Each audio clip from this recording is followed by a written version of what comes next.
I wish you a very good morning, ladies and gentlemen, to this webinar. Well, a warm welcome to this webinar on the healthcare sector in the Nordic countries. Today, we are going to shed some light on the digital transformation within the health sectors in the Nordic countries, and obviously also on business opportunities for Austrian players, Austrian companies.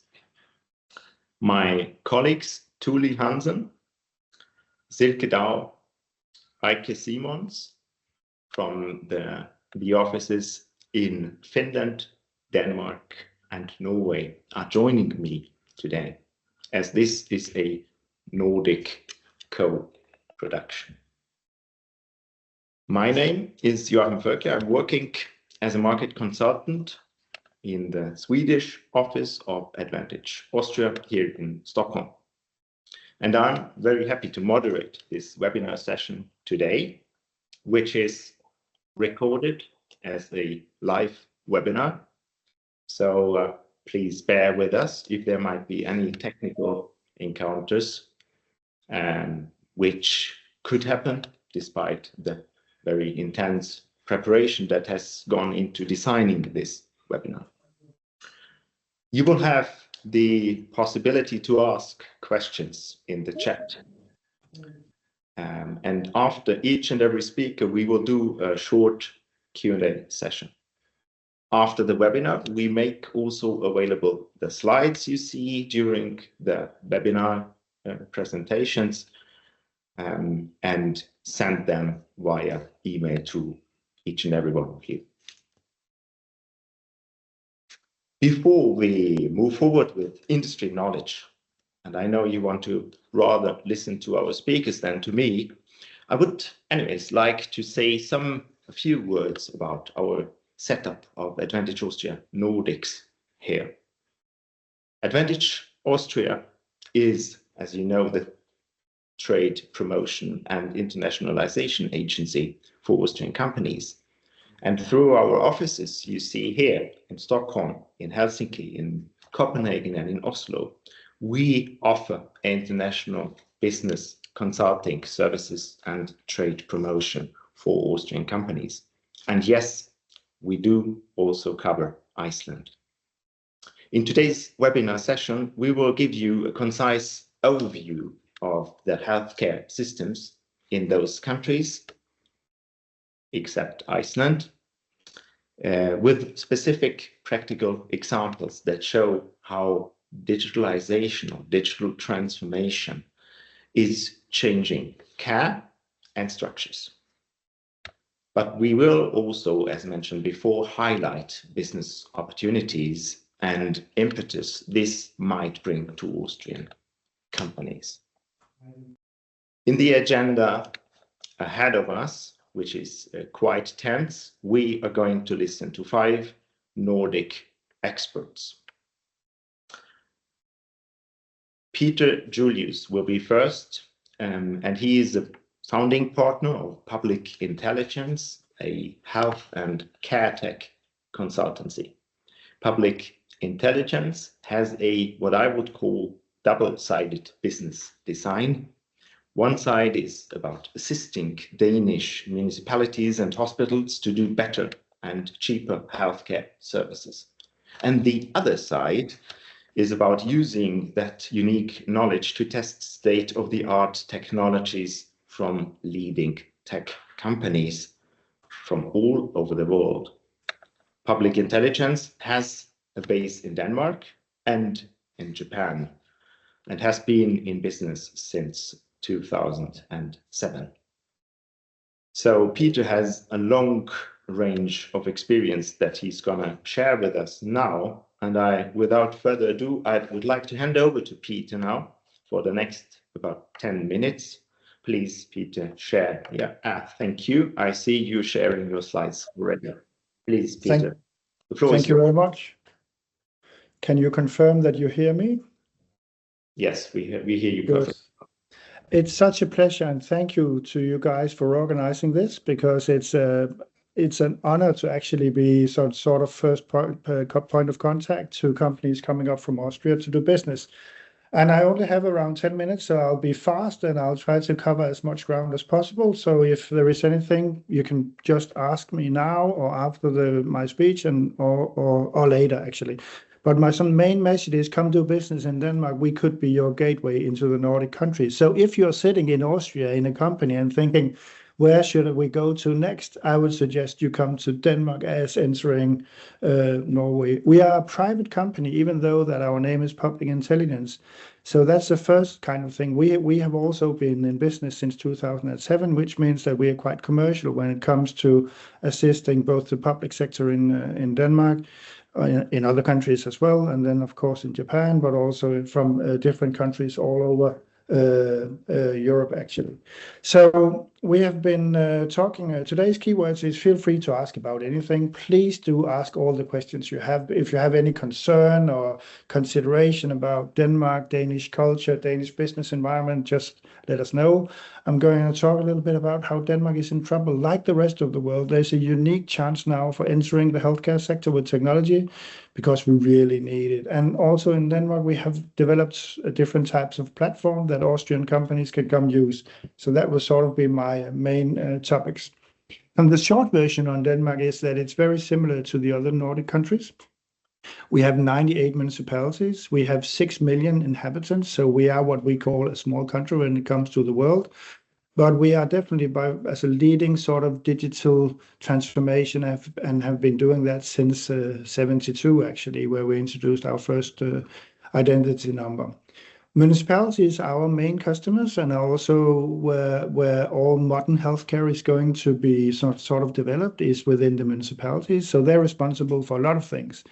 But interesting for us, they are responsible for elderly care. We have nursing homes, we have supported residential homes, and we have a lot of home care. We have social care, we have child care, and a lot of other areas that are covered with municipalities. So when you come to Denmark to do business, the first thing we need to discuss and think about is that healthcare is a public matter. We pay a tremendous amount of tax all over the Nordic countries, and I think that Danes on one side are like, oh, we pay so much tax, but on the other side, we are also quite satisfied with that. We just don't tell anyone. But we have this kind of idea that we pay a lot of tax, so we have what we call free healthcare. Of course, there is not such thing as free healthcare. It's tax-paid healthcare, which also puts a lot of pressure on the healthcare system and the municipalities. We want something for our money. The future in Denmark is data and digital. I shortly mentioned that we are sort of very in the front line when it comes to digitalization, but we are asking for even more digitalization, and that's an ask for citizens.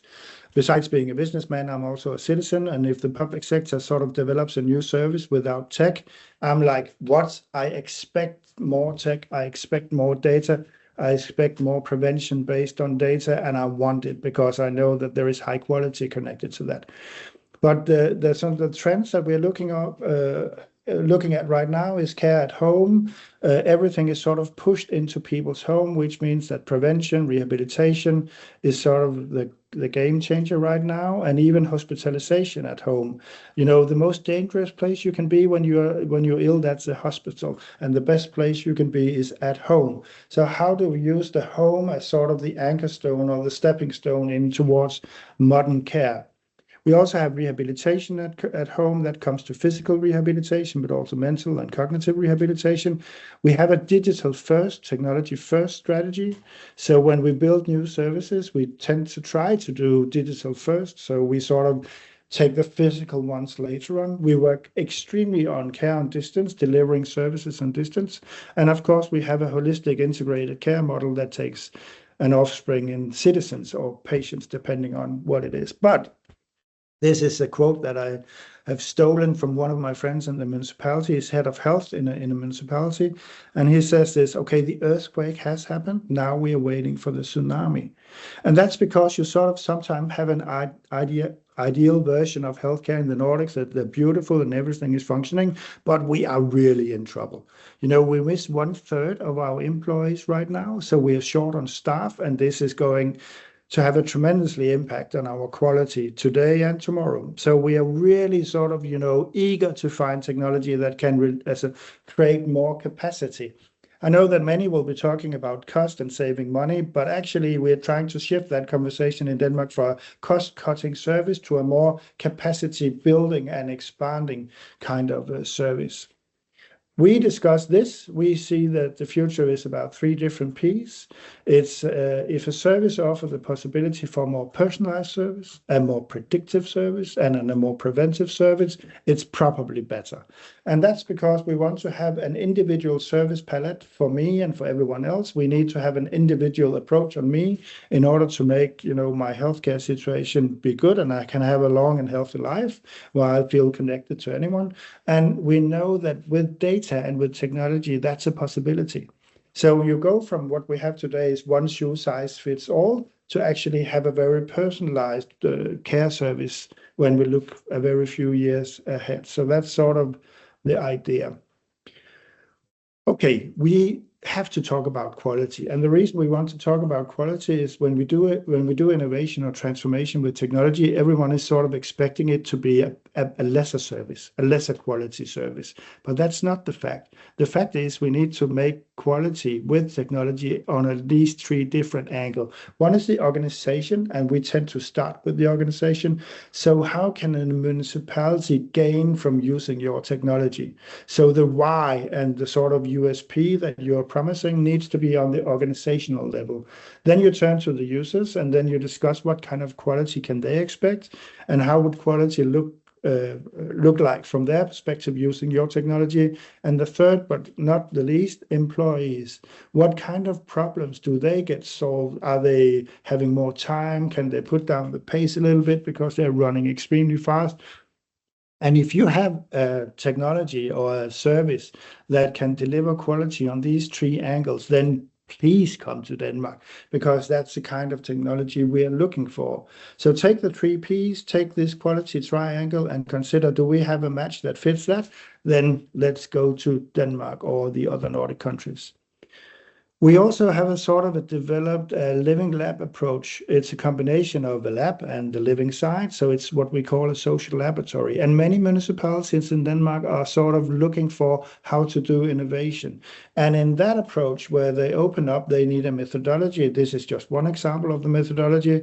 But the most important part is that it starts the innovation process with an problem understanding. So I know that many think that innovation is about getting the great idea under the shower. We hear about Facebook, one man, one idea, and but that's not some regular innovation philosophy. What happens is that you understand the problem and understand how can we work with that, and then you spend 5 years, 10 years, 15 years trying to build up a company around that problem. And if you do that, then you are in good when it comes to hitting the market with a business. This is just to give you an example of how could a living lab in Denmark look like. This is a living lab in a very rural area in Denmark, in Jutland, Vesthimmerland, and we have a close collaboration with them. So we use them when we test technology from Japan. We, for instance, use this laboratory as the first stepping stone into Denmark. So we work closely together with the public sector, and we do consultancy together with them in order to bring tech with quality focus into the public sector. That was that. Thank you very much. I really hope you have some questions. Thank you very much, Peter. That was very, very concise and impressive insights. We do actually have some questions for you. Fantastic. The first one goes like that. Sonia asks, how important is women's health in Denmark? For example, the focus on prevention of menopause-related symptoms and/or long-term effects. Can you say something about that?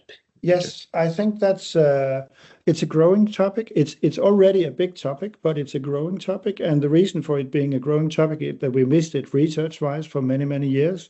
All health is so basically designed for men when we look 10 years back. So there is a lot of potential focusing on women's health and women's care.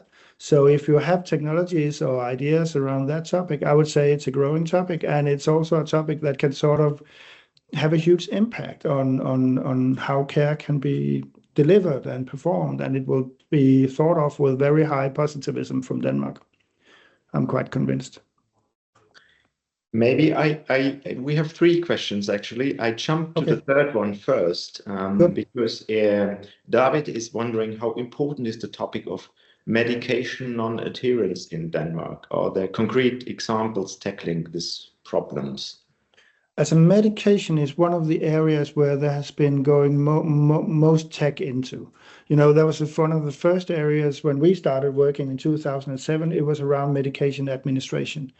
So that's sort of, you know, the areas around medication is well covered. There's been going in a lot of research, also adherence and different, as all medical related topics are very covered.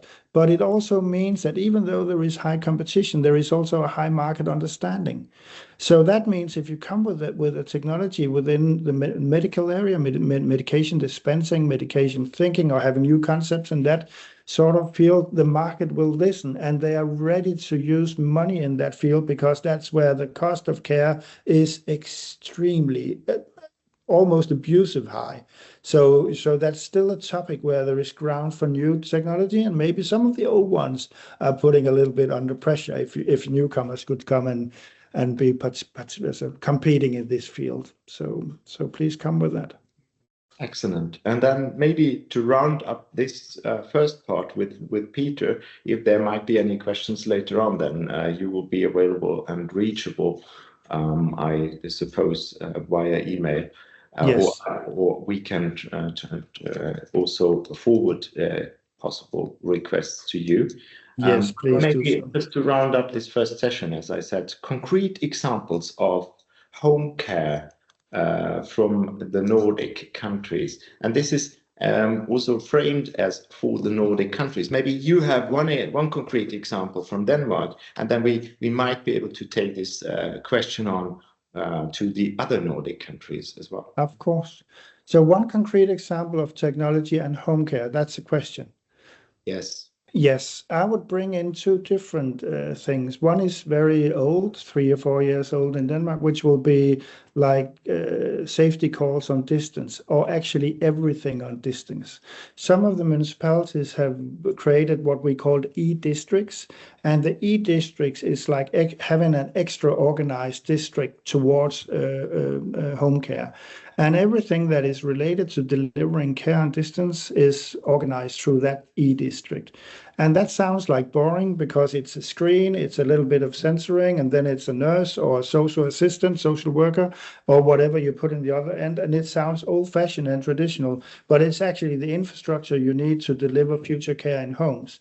So that's sort of a very important starting point to deliver all kind of care home services, is to have that in order, the ability to deliver care on distance. So that's one thing. And the other one I will mention is an AI-based solution, actually from Finland. We're sort of trying to scope. It's very early. We're trying to scope it with the Finnish company to deliver an AI-based version on all the data we collect already in the existing citizen journals in Denmark today. So they'll be scanning every night. They'll be scanning all data, and then they will come up with an AI-based suggestion on which citizens should we address our attention to.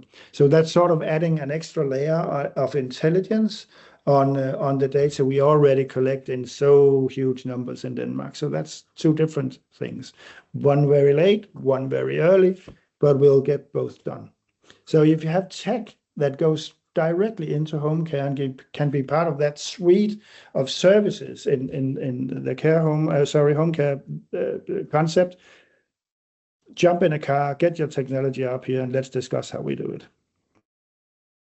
Excellent, Peter. I love how concise you bring it to the point.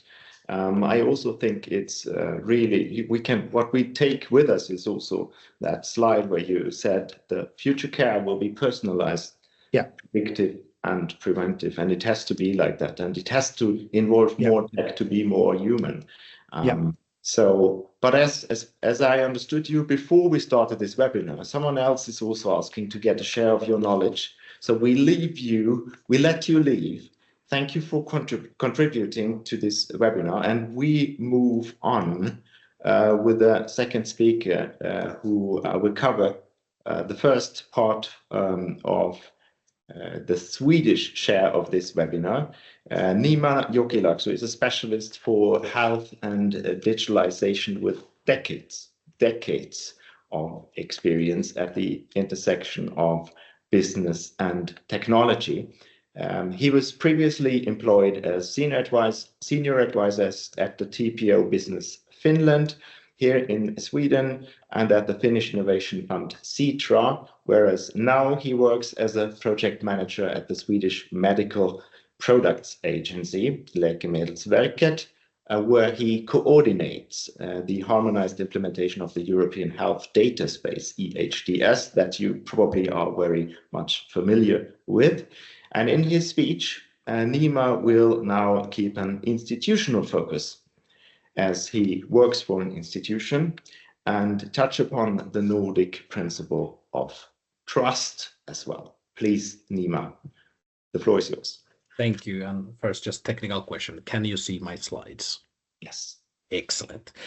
So it's a pleasure to present to you, and it's going to be interesting to have, let's say, more this kind of government perspective. As Joachim explained, my typical role has to be in kind of similar in the way as previous speaker, kind of market why you should come, in this case, to Sweden and what are the opportunities. But I know that you will also get a more, let's say, ecosystem perspective a little bit later on about Sweden. So let's here focus more on the Swedish health system as such.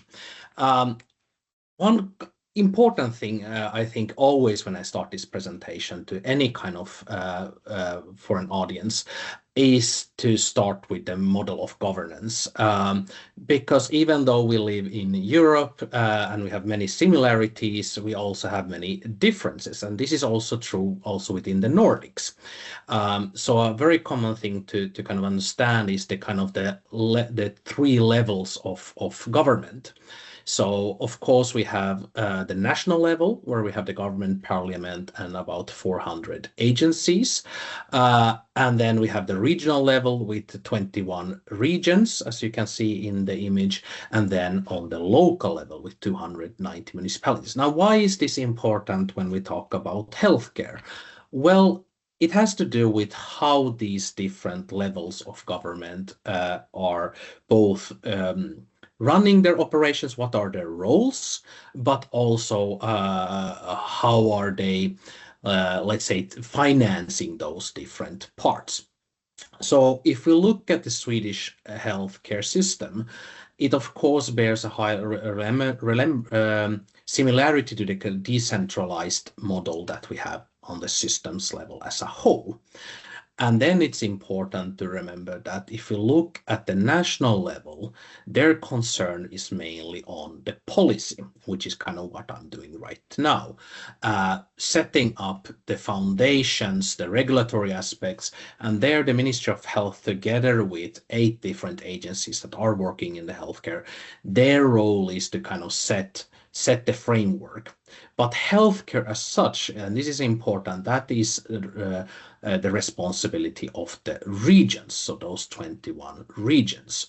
And so the way that has been set up is that they have they are running for, first of all, the primary care, they're running the hospitals, and they have also taxation rights. So when we look at the funding, this is mainly a regional responsibility. And that means already when at the stake is that when you think about a country like Sweden, instead of thinking as one market, it's maybe easier to sometimes think about it as 21 different markets, and they have different ways of prioritization, and that is because when we have elections every 4 years, we then of course elect both from the Riksdag, the parliament on the regional level, and then on the municipality level.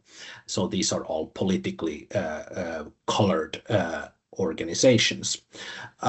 And then if you look at the local level, so this is where you see a lot of the home care and elderly care responsibility. There are some areas where there is some overlap, for example, when we look at mental care, but this is the easy way to kind of get a feeling of who is responsible for what. And just a quick note, I don't expect you all to kind of memorize these. I put in links for you, and I will be sharing the slides. So for those of you who are interested in the healthcare system as such, you will find those links here. Now, it's easy to start with talking about the Nordics as a general idea that we have, let's say, a publicly funded healthcare system. I think this is the general assumption. And although, like in the previous case, like within Denmark, there is this kind of mindset that healthcare is free and is tax funded, but it's a little bit more nuanced than that. So yes, even also in Sweden, it's mainly public funded, and that's local taxes.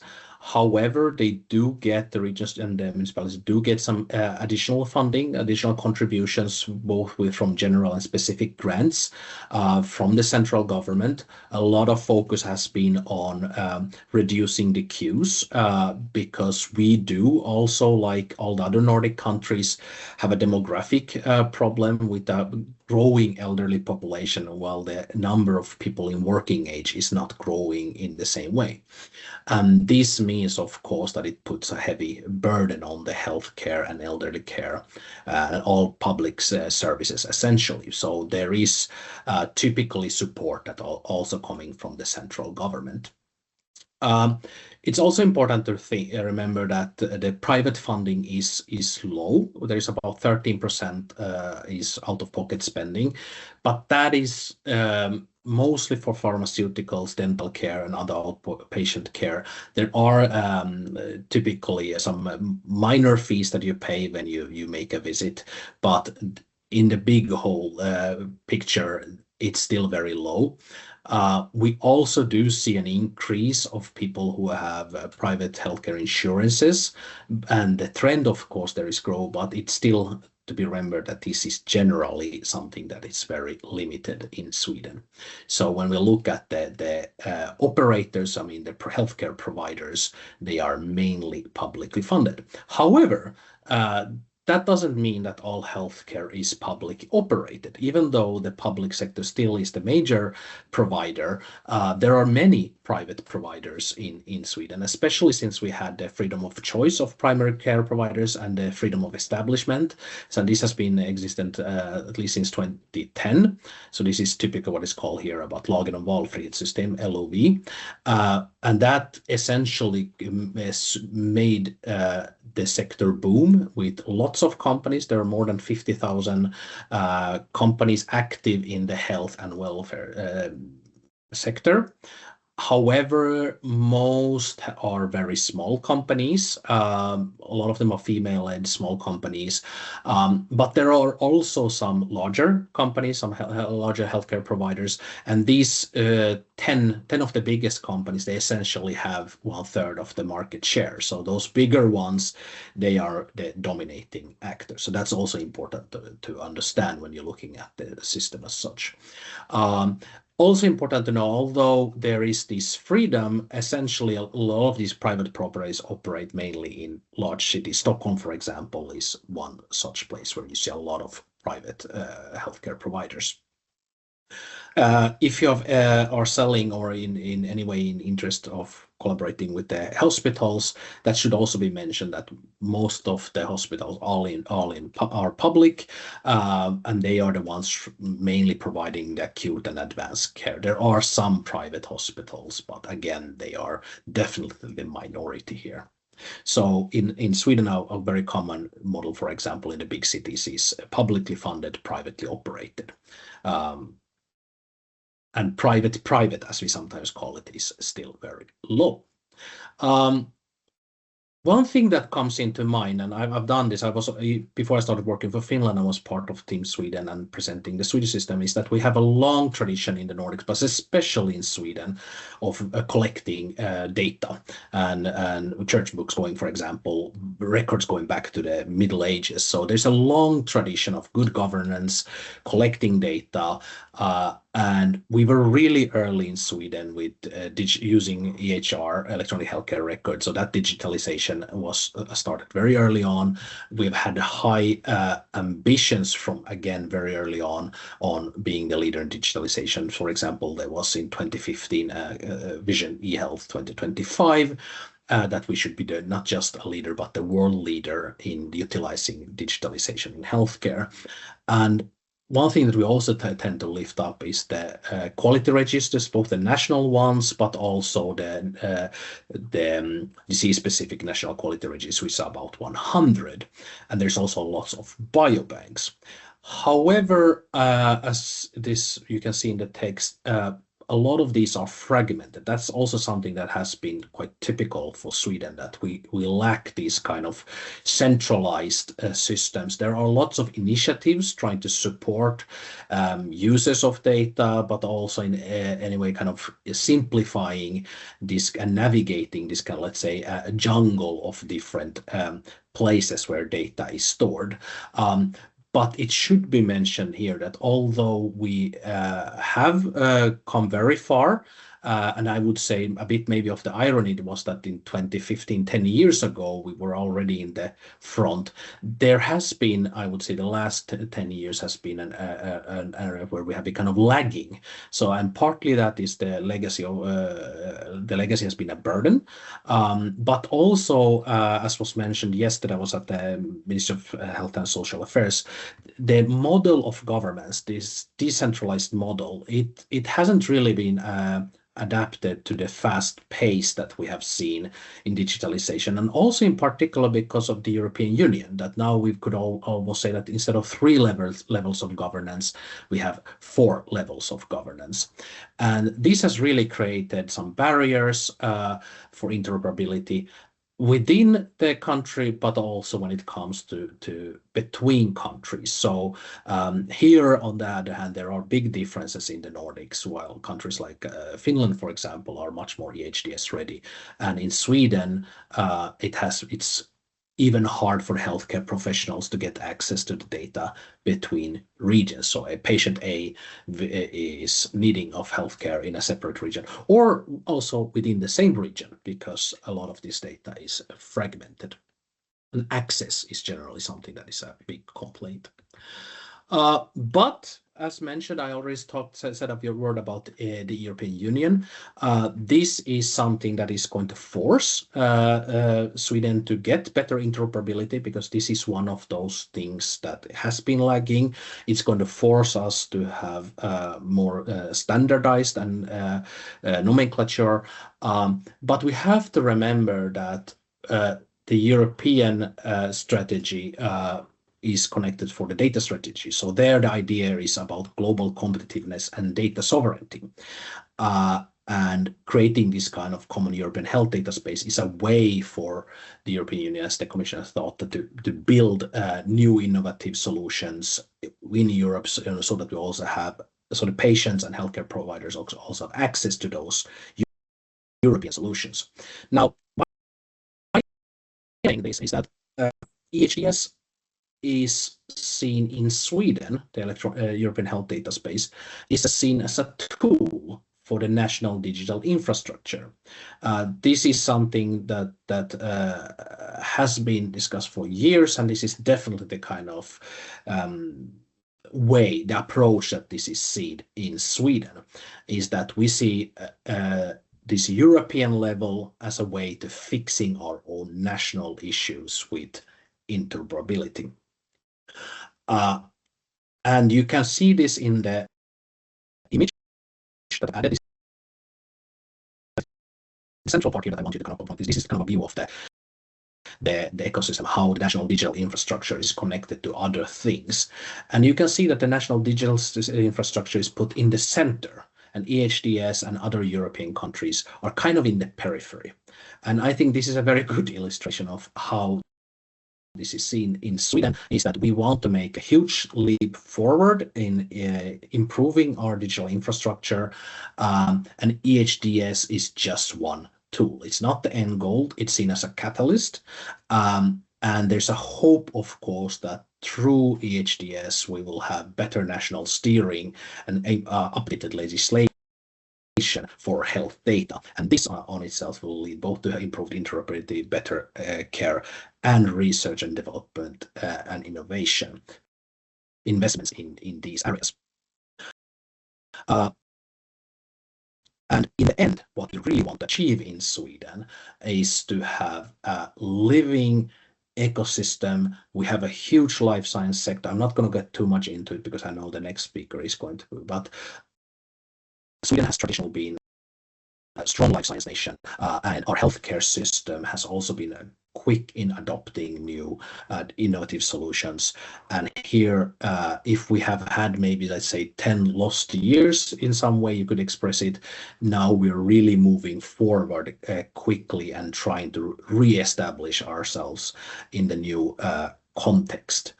So EHDS is seen as an opportunity. And this, I think, aligns us well with the kind of Swedish mentality of seeing opportunities everywhere and kind of creating trust in, as you see in this image here, the patient is part of the ecosystem, the users are part of the ecosystems, but also the companies are part of the ecosystem.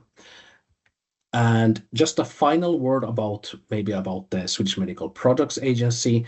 What our role in this is that we are one of those. And again, the slide here is in Swedish, and the next one will be as well, because the point is not for you to memorize it, but it's just to kind of give you a timeline that all the different agencies in Sweden are now in collaboration with each other and with the stakeholders putting up the timeline for how we should implement the EHDS in Sweden.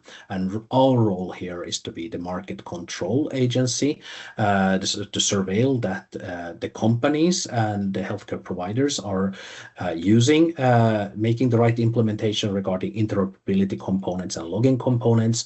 I think the only thing here important is to kind of remember that as we move forward, I mean, we're now in 2025 and we have an assignment now for 2027. A lot of the work is going to be done with the the acts of implementation, and that we in 2029 will be ready to exchange data. Our mindset here is going to be very much on, as I said, on collaboration and communication.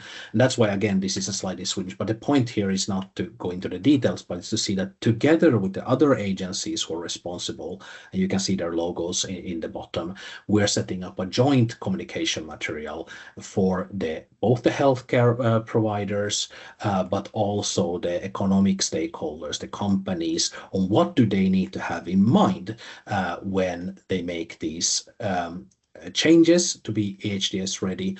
And again, here, what I wanted to just kind of show is that in the same slide, we have the EHDS parts, but we also have the national digital infrastructure. So when we are looking at digitalization of the healthcare and new solutions, this is definitely something that we'll see as a joint effort to, let's say, take the next leap forward. So with that, I just want to thank you, Danke. It's been a pleasure to present, and I'll be open for questions. Thank you very much, Nima. Excellent presentation. I would this time like to directly move forward with our next speaker. And then if there will be, I saw there's one question posted in the chat. I haven't overseen that, but I move forward to the next speaker, and we take these questions together then afterwards, also looking at the clock a little bit. Johan Gustafsson is the co-founder and CEO of Visiba. Visiba has since more than 10 years, 2014, helped both public and private healthcare providers in transitioning. And you get a grasp, it's all about digital transformation and transition to digital ways of working, aiming to achieve more accessible, resource efficient, and personalized care. It does ring a bell, and it is the same, more or less the same wording as Peter Julius from Denmark already has. Visiba says on its website that The healthcare of the future will be human thanks to technology, even more human thanks to even more technology. In his presentation, Johan will have a focus on, as Nima already said it, on the ecosystem, and examples worth sharing will be included in his presentation. Please, Johan, start with your presentation. Thank you so much for that kind introduction. Can you hear me? Yes, we can hear you and see your slides. Perfect. All right. So actually, I don't have a lot of slides, but I am quite sure I will cover my 10 minutes. So we'll be fine on that. So like going back a little bit in terms of just explaining how the markets developed, which I always find a little bit interesting. I think going back to about a bit more than 10 years ago, what happened in Sweden that's had quite a big impact on the market and the appetite for digital health services within the public sector especially. We could see that some of these online doctors were coming out. I saw there was a question specifically in the chat on mental health services, digital mental health services. But companies like Kry and Min Doctor came out in the market and started offering patients online health services, which I would say put a little bit of stress in the public sector's approach to wanting to offer that to their patients, basically. So I think that has been quite an outside driver that had a big impact in terms of adopting digital solutions within healthcare. And as Nima mentioned, in 2017, Sweden came up with the national objective of being best in the world in e-health by 2025. Not really sure exactly where we are in that. It was frequently mentioned in the early years, but hasn't been to the same extent in the last few years. Then I think as all companies, like coming into 2020, we were highly affected by the pandemic and with the COVID-19. That really pushed digital transformation at a much higher pace than we have ever seen before. So that really impacted the market as a whole. But since then, I think as I can see in many markets, there's been a bit of a pandemic hangover for a few years where there's been a healthcare market that's been quite fatigued in terms of having the energy and the resources to really push forward in terms of taking the next step in the digital transformation. And combined with that, there's been massive large-scale EHR deployment in many of the Swedish regions, which also had locked up a lot of resources, a lot of funding, and basically has made it stand a little bit still in terms of adopting a lot more new technology for a few years. So things have been moving a bit slower than we had hoped for. But the good thing is we are just now out of that. So I think out of all of these regions, what was it, perhaps almost like 10 regions going in for adopting new EHRs, I think there's basically one or maybe two left that hasn't really come all the way. And I'll mention a little bit more about that as well. So also with last year was quite heavy budget deficits, and that was a challenge on its own. But I think on that point as well, things are looking a lot brighter for 2026, and there is now a much bigger appetite for buying new things. So getting into a little bit, I wanted to talk about actually, what do you need to know to sell digital solutions to Swedish healthcare? And this is probably something you could speak about for at least an hour, but I'll try to do it in a few minutes. So one of the biggest, not sure if you're going to call it project, but like one of the bigger national initiatives has been about implementing a model for what you call god and nära vård, which is a lot about integrated care or very person-centric care. And it's that the idea is to make it more personalized, to bring care closer to where people are. And it's also very much connected to strengthening primary care, to give primary care a bigger role in the total healthcare assignment, and push responsibilities and tasks to primary care clinics within Sweden. So that, of course, I think is very important for everyone to know about, because it is objectives that you can see in each of our 21 regions that are very much centered around this objective, basically. But in terms of the ecosystem, there's definitely two organizations that you really need to know, and they will impact you if you're going to sell digital solutions to healthcare. And that is Cambio and it's Inera. So Cambio is the market leading EHR. The EHR is called Cosmic. They just won the region of Stockholm, which now makes them, they have 19 of 21 regions using their software. So it's almost like a national play for them. And because they are so leading, they also cover both primary care, specialty care. So it really sort of covers the big part of healthcare. What they don't do is dental. Inera is another organization that is co-owned by all Sweden's 21 regions and 290 municipalities. And the job of Inera is to build out digital infrastructure that is needed by their owners, by the regions and municipalities.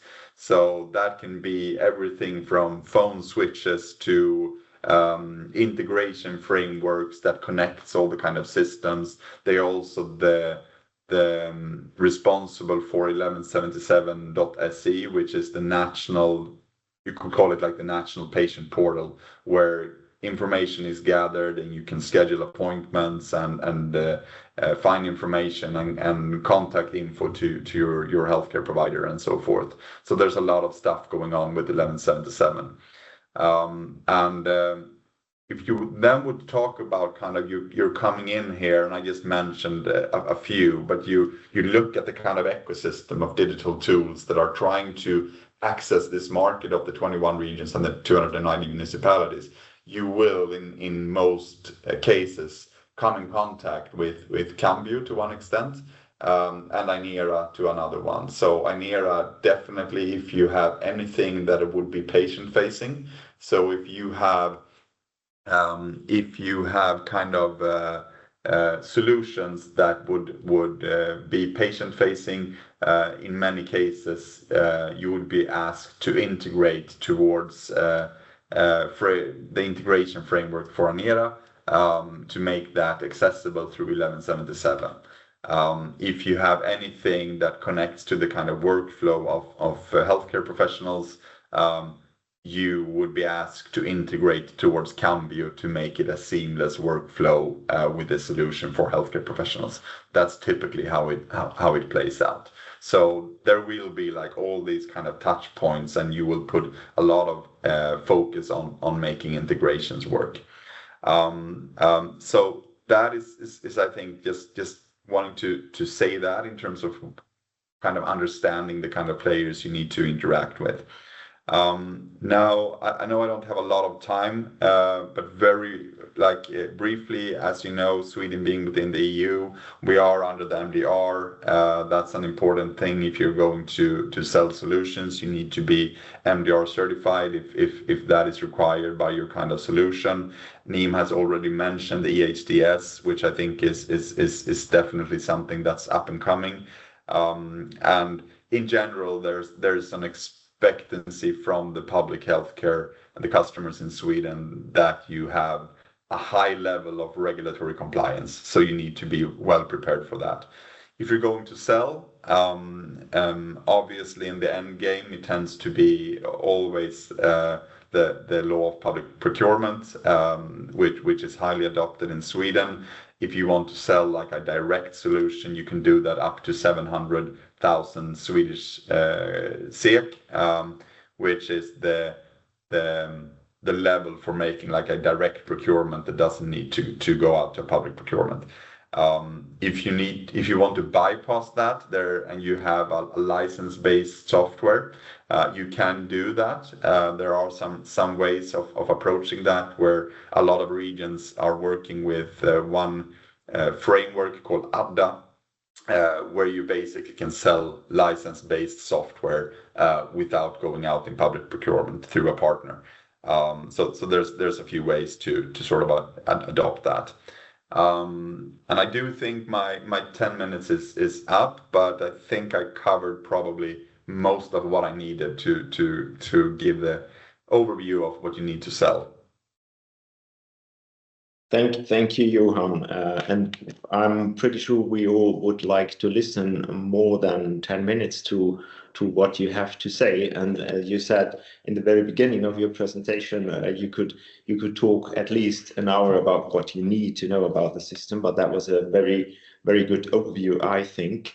There have been two questions that I wanted to bring up from the chat.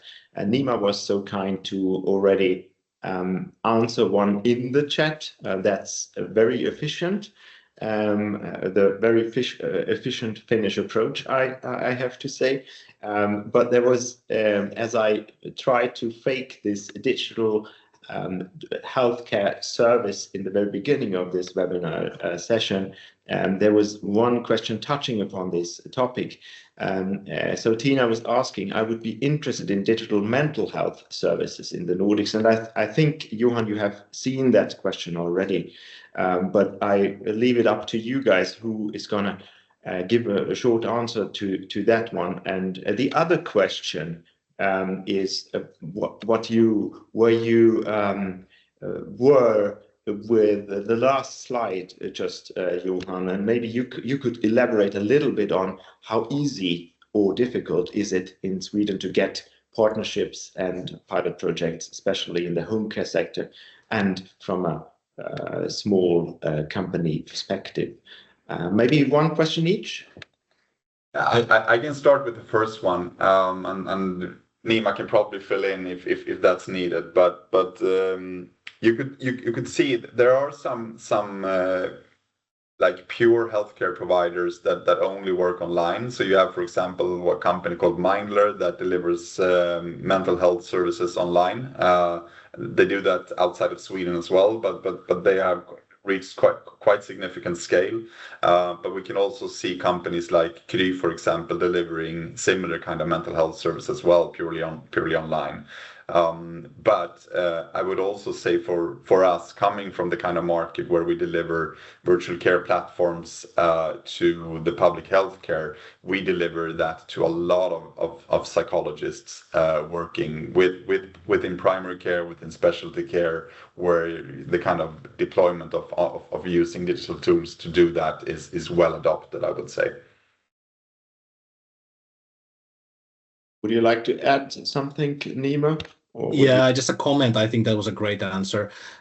When it comes to different digital solutions, especially those who are coming directly from the private sector, they're very advanced in the sense that they're very user-friendly. And I think the Swedish public, both, as we look at patients, but also the healthcare operators, they're quite used to having good user experience, good solutions. So I think this is a good market. I think there are lots of needs and interest in this, but it's also a tough market. So you should definitely look into your competition and understand what they are doing.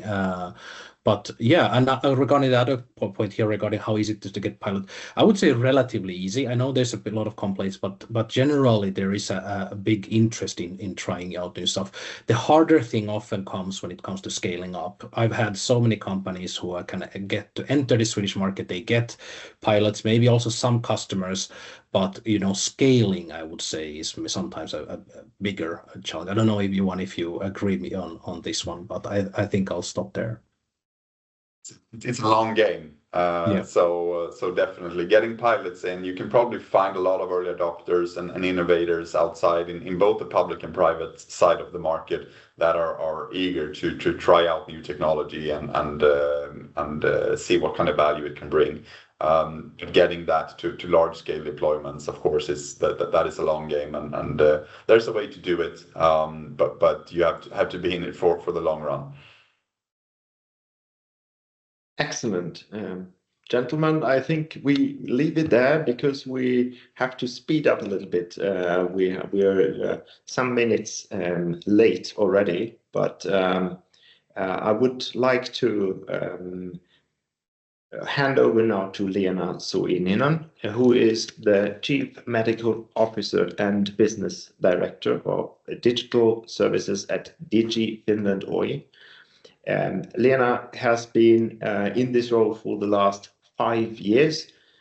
She looks, although back on a long medical career, has an intensive care background and works nowadays with digitalization, with AI, obviously, and also a lot with regulations also towards the European Union. We are happy to have you here, and please, the floor is yours, Leena. Thank you so much for inviting me here. It's a pleasure to be here, and thank you to my Nordic colleagues. It's been really interesting to hear your talks. So can you see my slides? Yes. Okay. So I'm giving a talk that what Finland has to offer, and like it said before already, the Nordic countries are quite similar, but not totally similar.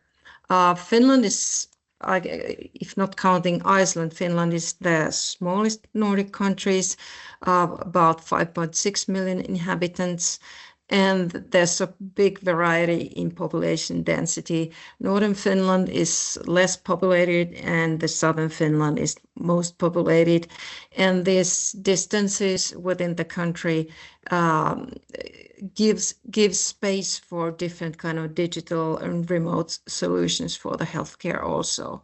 We are also a member of EU, and all EU regulations are implemented in Finland also.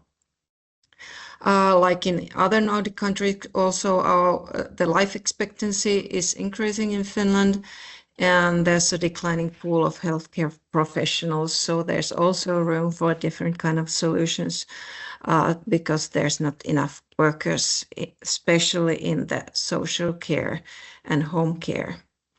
Within 2.5 years ago, there was a major reform in social health care, and after that reform, things are not in order totally yet. There are things in transition still. Now we have 21 well-being service counties. That's an awful name, I think, too complicated. And City of Helsinki, it's considered as one well-being service county, and then Hospital District of Helsinki and Uusimaa is the 23rd entity of these public sector organizers. And different from other Nordic countries, these well-being services counties, they take care of healthcare, social services, which includes home care, and rescue services. And it makes things kind of easier because they are all grouped together, but somehow it's not always easy. And of course, we have a quite big private sector also. We have some private hospitals, but they don't do very advanced surgeries or things, but there are some private hospitals and private healthcare.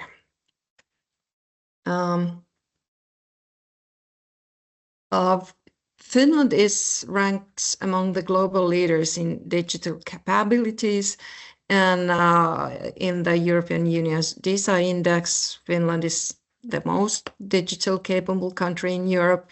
And in this picture, you can see the digital performance in Finland ranks well above EU's average, and especially the health capabilities in digital tools. Finns are very open-minded to different kind of digital tools in healthcare and social care also. And of course, we are the happiest country again in the world. And this is the look how we look when we see these results. We think it's kind of amazing that how can we be the happiest, but I think that's kind of a mindset in Finland that things are quite well after all. So what does Finland bring to the market of life science or social and healthcare? Finns are very trustworthy. They are very safety prone, but we need things to be evidence-based. There's a high national data infrastructure. I'm going through it a bit later, and this public healthcare organized in these well-being services counties. There are some coordinated things now better than they used to be. With the EU regulation, there's transparent AI governance, and AI is considered as a strategic investment in Finland.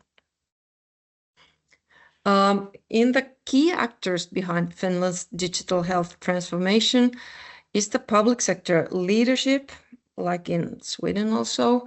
Then we have the regional providers, well-being services counties, hospitals and clinics within them, and universities. And then private sector, Health Tech Finland with companies and startups, and consultancy and advisory firms. These are needed, especially when dealing with EU regulation. And then we have some new collaboration entities, Digital Health Finland, and which is a new entity and trying to connect all these different actors, so that if you want to enter Finnish market, there's one entering point, so where you can be connected to the authors that you need to be connected to. And this is a picture of the health information ecosystem in Finland. Like I told you, we have good national registries, and I think there's some similarities compared to Sweden also. National health registry called Kanta is the place where all patient data in Finland is collected. It's a patient data repository. And there are also all information about the prescriptions of drugs and social welfare data. And all citizens can access their own data through a MyKanta application. And if you want to use this data for secondary use, there's one entry point called FinData, and you can apply for this data through this FinData system. And FinData and Finnish legislation is already EHDS compliant. So we are not waiting that big changes to this secondary use of data when this EHDS comes in full force. Then we have established a year ago AI ecosystem for social health services, and we try to bring together all the AI developers, AI users, AI researchers to that same ecosystem. And this ecosystem we've been building for 2 years now, and there are different kind of working points we're trying to do within this social and healthcare ecosystem. And there's a lot of AI development projects going on in the well-being services counties in different areas. A lot of them in preparation, some of them ongoing, some of them completed. And I agree with my Swedish colleagues. It's quite easy to pilot things in Finland, and easy to do these projects, and they are adopted well, but the scaling is the big, the hard part, so that how can you make your product live for a longer life and not just end in piloting. Finnish universities and research institutes They do a lot of work in health and AI and digitalization. They are very open to new ideas, and I'm sure all the universities in the countries that we are represented here do a lot of work together. So I want to emphasize all the role of the universities. And as I mentioned, Digital Health Finland is a new entity in Finland that is coordinating these international relations and international markets, both outbound and inbound in Finland. And this Digital Health Finland is run by University of Oulu, Health Tech Finland, Business Finland, Ministry of Social Affairs and Health, and Digi Finland. And Digital Health Finland is building together the ecosystem with different businesses, other academia and education, and service system, which means social and healthcare workers and patients, and trying to ease up the market entering in Finland. And I have to also to give a talk about this Lumi computer. It's one of the EU's large unified modern infrastructure computers, part of the Euro HPS, and it has extreme performance, and it is EU AI Act and EHDS compliant. And it if you want to visit the website, please do so. And there's a lot of biobanks in Finland also. FINBB is the one who is coordinating the biobanks. And the contact info for all of you, if you're interested in any Finnish systems or companies, please contact Digital Health Finland. And please join us in Europe's premier festival for health and care in Radical Health Festival in Helsinki in January. Thank you. This was my talk. Thank you so much, Lena, and thank you also for that kind invitation in the end of this very informative presentation. I think you managed to give quite a comprehensive presentation in that short period of time, so we're really happy to have you on board. Maybe one question I see there, and it is kind of the same question, but a little bit of a different angle, as it seems to, as we had in the very beginning to our Danish speaker, how important are women's health initiatives in Finland? And I think as we are running a bit late, I would rather prefer to have this question now just asked to you for Finland. And are you already addressing the impact of menopausal symptoms on the workforce in Finland? Are there initiatives that you're aware of? It's a very good question, and I really appreciate it. There are no national initiatives aiming at the women's health care. And we've been talking about it, that should there be, because there is this absolute need for that, but not yet high level or national level initiatives towards that, but absolute a need for it is. And I think Finnish women are very health conscious and appreciate all the help they can get for those symptoms. There must be a reason why Finnish people are ranking first on when it comes to happiness, and happiness, as we all know, is also connected to health, right? Yes, absolutely. So, thank you for that, Lena. I will then, if there will be more questions to Finland or to Sweden or for any of our speakers, please feel free to ask them in the chat. We try to manage to give answers now. If we don't, then we will get back to you after the webinar. However, I will now move on with our last speaker, but absolutely not the least. Peter Hellevang works as an analyst and advisor in the Norwegian Directorate of Health, and there in the digital strategy units insight team. In his role, Peter develops indicators that measure the use of digital solutions in Norway. We can't wait to hear more, Peter. Please, the floor is yours. Thank you for the introduction. Can you hear me and see the slides? Yes. Yes, great. First of all, listening to all my Nordic colleagues, I think there's so much that I could have talked about in this short presentation that I'm not, but my idea is to give you an idea of how the governance works in Norway in the health and care sector. And seeing that I not mentioning it in the presentation, it's also good to know that Norway and Iceland are not part of the EU, but we're part of the European Economic Agreement, which means that we also oblige to meet the same expectations from the EU in terms of EHDS and MDR, etc., etc. So these will be the same as my colleagues have already spoken about. First of all, this is the organization of the central healthcare. So we have the parliament on top, and then you have the Ministry of Health and Care Services.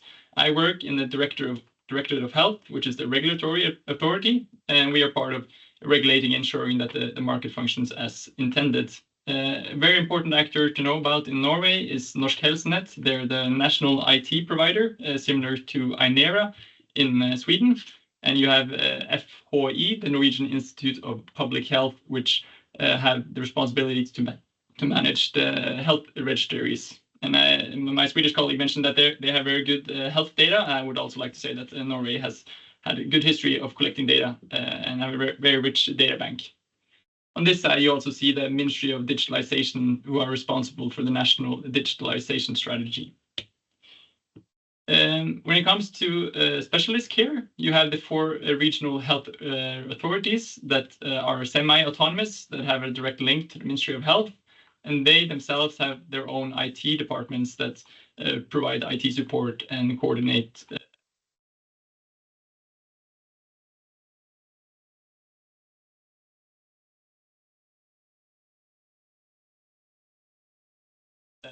private caregivers, but they're also not very central. What is a bit special about Norway is that you have this link, which are the municipalities that also have responsibilities in terms of providing healthcare, specifically through primary care. So each municipality have the responsibility to offer nursing homes and administering the GPs in each area. So in Norway, you have 5,000 GPs that act as their own organizations, that contract their own EHRs and etc. So it's quite distributed. And 357 municipalities is also varies a lot in size. So I think more than half of the municipalities are smaller than the smallest municipality in Denmark. So in terms of if you want to do a pilot or come into contact with somebody that can procure your solution, it's quite fragmented. And here you have the counties, but they don't really have that much responsibilities besides some parts of dental care. And in addition, you should also mention that you have NAV. They administer the health expenses, because in Norway you have a public health insurance, meaning that every citizen is insured through the government. You don't pay it besides, but it's included in your taxes, and they are administered by NAV and the Ministry of Labour and Social Inclusion. Also very important to keep in mind is Helse Norge, which is the digital citizen portal where you can access your information. I'm going to talk a bit more about this later on, but this is the gateway to a lot of the health services in Norway. In addition, you also have a lot of medical associations and interest groups that are consulted ad hoc and also provide information of various sorts. Here is the national E-Health strategy that we released in 2023 and is revised in 2024, where we look at the ambitions for the national e-health market. Which is also developed by my unit where I work, but we see it as the sector strategy. So the overall vision is together for a comprehensive, safe, and innovative service that promotes health empowerment. And you have a few overall goals, but I will briefly talk about the objectives that we have here. The first one is that we want citizens to be involved in their health and ensuring that they can make good decisions. And this includes themselves, but also their near relatives. So we have specified this in the strategy. Number two is an easier working day. You see a lot of health personnel are experiencing not having proper functioning IT solutions. So we want to ensure that they have the right solutions that make their daily life better. In addition, we talk about health data and renewal, meaning that we need to make sure that the data we have is available for innovation, for research, etc., etc. And in all of this, you need to have the correct infrastructure that allows for data sharing. In addition, we're also looking into the regulation and the financing schemes that make it easier for government to realize their goals in this strategy. In the middle, you have the national e-health strategy, but you also have various other documents that are very good to know about. On the political level, at the ministerial level, you have various documents, white papers. I see that some of you asked about women's health. There's a report that looked into the position of women's health, and they're now looking to develop a more operational guideline for how to deal with women's health. And I know that various government agencies are also looking into this. You also have a plan to look into mental health, seeing that over the next 5 years, you're going to increase the financing towards mental health every year by, I think, 30 million euros, or roughly equivalent. And among them, we're looking into how we can use digital solutions to provide good care. And you also have other national strategies that look into digitalization on the more national level. And in addition, these actors, these health trusts I talked about before, also have their own strategies, and these are all interlinked in the national e-health strategy.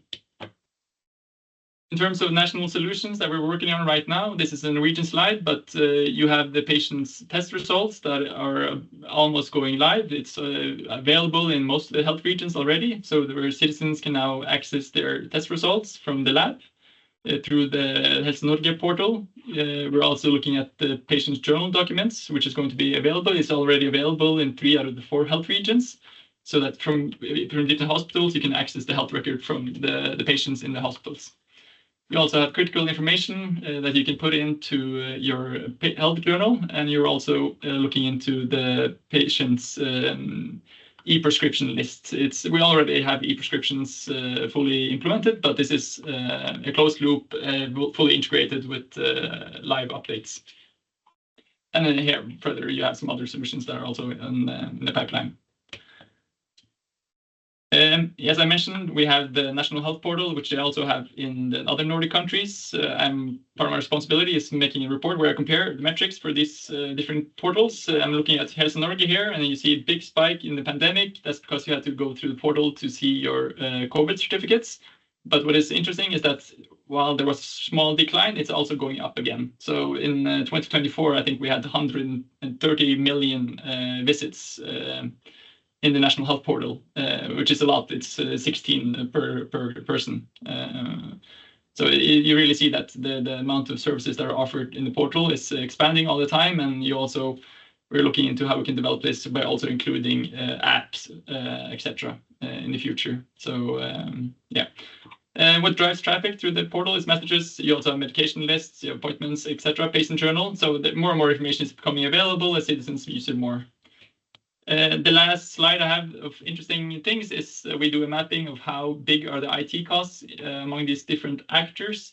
This is just to give you an idea of where is the biggest market. So HSÖ, it's the biggest health region. They have a budget for IT of 6,399 million kroners. So I guess 630 million, roughly equivalent in 2023. So they stand for almost half of the IT expenditures among the health regions. And then you have the national IT provider, which is also quite big. And here you have all the national agencies, which are fairly small. So if you would like to sell your services, it makes more sense to look into these actors that have a bigger budget. And you see that it's increasing quite a lot of time. And yes, as a portion of total spending, we're spending more and more on IT. And that's because more and more of the work processes are supported by IT solutions. I was also asked to say something special about Norway. I used this website to look into how big is Norway compared to Austria. And as you see, Norway is quite tall and is quite geographically dispersed. We have one of the lowest population densities in Europe, and that gives you an idea that digital home care could potentially be a good solution to compensate for large distances. On this side, you see that this is the OECD Health at a Glance from 2023. They released a new report last week, which has the same picture. Austria here, 10% of the workforce working in social and healthcare. In Norway, it's 21.5%. So by far the largest portion of people working in health and social care already. So yeah, that was it. Thank you for your attention. And if you have any questions, if we have time, please do ask. If not, send me an email. Yeah. Thank you. Thank you very much, Peter, for that great presentation. Also to you. Rounding up that tour the Nordics we are having here. I think you anticipated one question already that has been that has been asked in the chat. I have actually another question, because you are working with strategic decisions in that area for Norway, and I'm pretty sure you're measuring also a lot. And you mentioned 16 visits per person per year, if I'm not mistaken. Would you say this is also due to, you just mentioned in the end of your presentation that Norway is quite a large country, looking at north-south distances at least. Would you say it is also easier, a lower threshold for patients to visit, to have like a doctor's appointment through that digital transformation? Yeah, I think there's some truth to that. In the southern regions, it's not that far distances, but up north, specifically, it's quite large distances. So for them, it's a lot easier to do an online consultation than traveling for 4 hours, literally, for one appointment.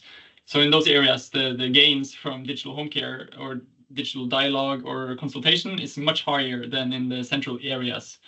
And I think also that we have the infrastructure available. So we are actually saying to all the doctors that you need to be able to log on digitally and contact your patients through the Helse Norge app, meaning that it is available so citizens know that they can contact their doctors. But we're also looking into various forms that you can do online consultations through video calls and through the central located phone centers, you can say.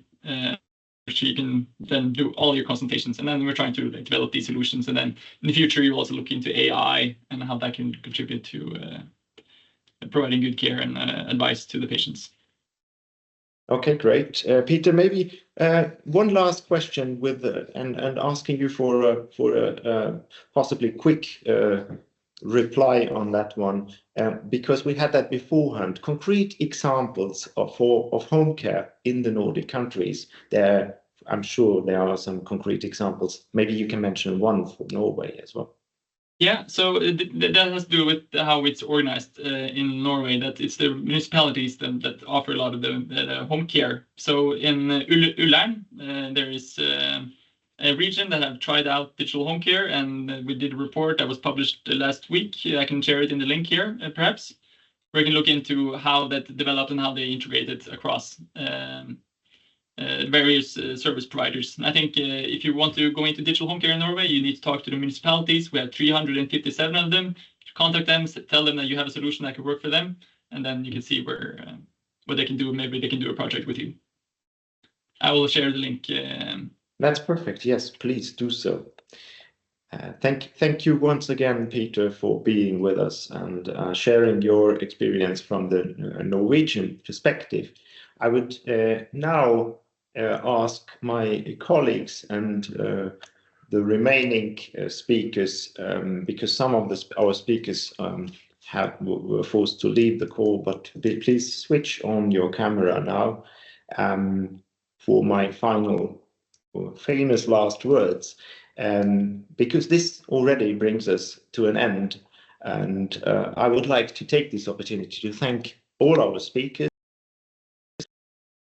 and of course you for your interest. I would also like to thank our cooperation partner Human.technology Styria, who I know has also been part of the preparations, but also of the presentation and the webinar session today. We are covering both interesting, but also, and we are aware of that, sometimes rather complex questions.